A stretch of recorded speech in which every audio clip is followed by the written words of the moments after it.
padahal kau nggak pisan kuat apa.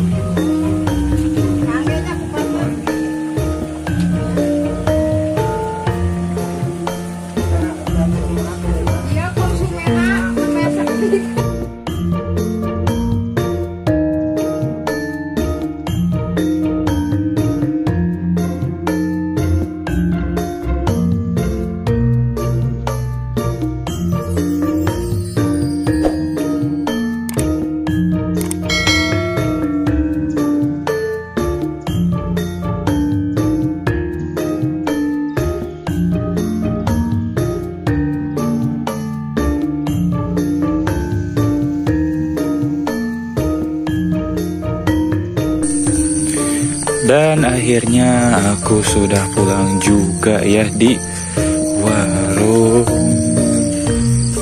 yang saya maksud tadi tuh, kecil tapi masakan dan jajanannya itu enak seperti gorengan, bacang, kupat tahu dan apa itu nasi kuning. Itu sangat sangat populer di sini walaupun terpencil tempatnya. Sambil pulang kita menikmati lagi suasana kampung khas kampung ini. Kabutnya itu, embunnya itu semakin tebal ya.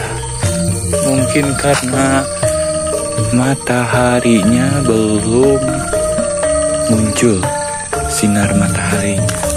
Padahal ini sudah jam 6:07. Mungkin mendung. Ya, suasana pagi. Ya, ada yang belum subscribe dulu dong, biar seru.